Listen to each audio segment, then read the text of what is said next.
Biaya perang Amerika Serikat melawan Iran dilaporkan terus membengkak hingga memaksa Pentagon mencari tambahan anggaran baru.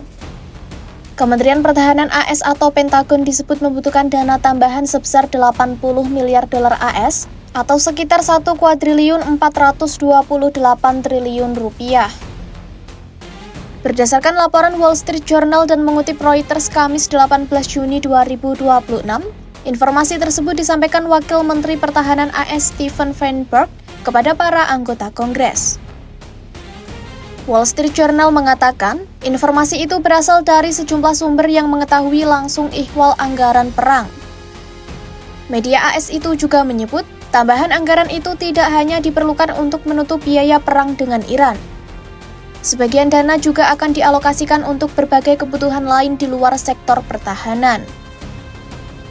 Menurut laporan, pemerintah AS diperkirakan akan mengajukan permintaan anggaran tambahan secara resmi kepada Kongres dalam waktu dekat.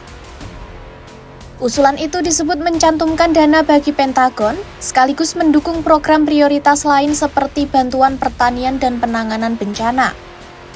Hingga kini, Gedung Putih dan Pentagon belum memberikan tanggapan resmi terkait laporan tersebut.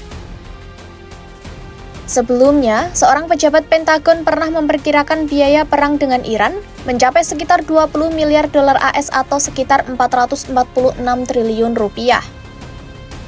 Namun, total pengeluaran akhir konflik yang dimulai sejak akhir Februari itu masih menjadi perdebatan di kalangan anggota parlemen. Permintaan tambahan anggaran sebesar 200 miliar dolar AS yang sempat muncul sebelumnya bahkan mendapat penolakan keras dari sejumlah anggota Kongres. Di tengah perdebatan itu, Direktur Anggaran Gedung Putih Russell Vought dalam sebuah dengar pendapat di Komite Anggaran DPR AS pada April lalu mengatakan, pihaknya belum memiliki estimasi soal biaya perang tersebut. Pernyataan itu disampaikan Vought saat mempertahankan permintaan Trump atas anggaran militer tahunan senilai 1,5 triliun dolar AS.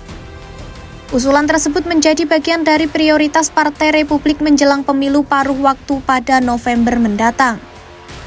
Situasi ini terjadi saat banyak warga Amerika Serikat masih menghadapi tekanan akibat naiknya biaya hidup, harga energi yang tinggi, serta beban ekonomi yang muncul dari perang dengan Iran.